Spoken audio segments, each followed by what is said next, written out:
Hey everybody, I was talking to a fellow insurance agent yesterday about a new producer. They were talking to somebody who wanted to produce, and so having hired some producers and having done a couple of acquisitions, I wanted to walk my friend kind of through how I think about these things and how maybe they want to analyze whether or not they can afford to have a producer, whether or not the producer can afford to leave their current job. Set out some kind of production goals to figure out if they can achieve what they need to do financially in order to make it work. So I set up a spreadsheet and I thought I'd kind of walk you through it just so that, not that this is the only way you can think about it, but this is how I think about it and how I talk to other agents about it. So first of all, anything in green in this spreadsheet you can edit, and I'll include a link to it later so that you can go download it and play with it yourself. So your agency commission, if they're doing a lot of personal lines or just depending on the carrier mix, I'm just going to use 13%. And let's pretend that we're going to give new business, we're going to give them 60% and 40% on renewal. Now, how much business do you think they're going to do per year? Maybe they're unlicensed and maybe they're really not going to get off to a fast start. So we put in 100,000. And you can see it already starts to fill all the fields here. And let's say they double their production in year 2.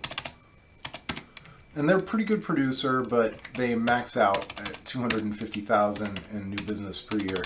A lot of personal lines and very small commercial. So now all of a sudden we've got all the new business premium over their first 5 years. And the book size after 5 years is just over $1 million. Not bad, not bad. Here's the commission that's generated on a per year basis. We said 60%, so the producer split is over here. And you can also see that in year 2, and this assumes they're going to renew every single one of their accounts. If you really want to get complex, you could take the renewal book and multiply it by 0.9 or 0.95 or whatever your retention rate is. And then you've got your renewal commission and then the producer split, which is now at 40% on renewal book. This is the key, and this was something I was talking about to my fellow agent yesterday. He was trying to figure out a deal where he didn't have to include any guaranteed salary. It's a smaller agency that's building, that doesn't have big margins, doesn't have a lot of money to guarantee salary. So his was going to be zeros. And I pointed out to him that, like, even if somebody comes in and does 250,000 in the first year, even if somebody does 250,000 in the first year and you give them 80% on new business, the commission is 32,500. They're going to make 26,000. And so first of all, the chances of a brand new producer coming in and doing 250,000, I mean, I guess it depends on the market you're in. If your average account size is 5,000 or more, maybe it's not impossible. That's like one a week. But here in Ohio, where we are, if you're doing any personal lines, that's anywhere between 1,500 to 4,000 probably on average. Probably the average is about 1,800 for a personal lines account. 2 cars and a house. If you get an umbrella, maybe it's a little bit higher. It's a lot of accounts.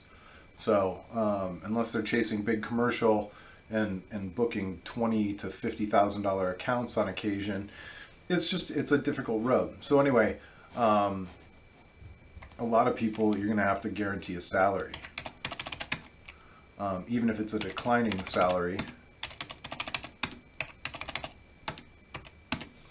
And it shows how you can kind of get somebody started.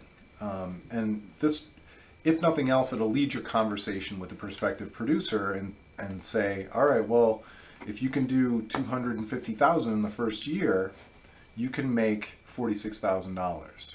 Okay, and so if they're obviously at a current job and service and they're looking to make the move to producer and they're making 55,000, they should know going in that it's probably going to be at best year 3 by the time they're making above what they're making today. And so you can play with the math however you want. If you're a bigger agency and you can guarantee some more salary, you can back off these percentages to 50 and 30 and just guarantee more money, 30,000, 25,000. Maybe you keep them on salary longer. I don't know. But play with it. I just wanted to show you kind of how I think about it and how I guided another agency through my thought process and how I think about it. There's no right or wrong way to do it. There are just a million different ways. But whatever you do, be deliberate. Have some math in place. Go over the math with the prospect so that they know kind of what your expectations are. They set expectations for themselves that they think that they can achieve. And that's the best way. It doesn't guarantee success, but it at least sets the table and sets the conversation so that everybody has a chance. Again, like I said, I'm going to put a link to the spreadsheet in the notes, so thanks for watching.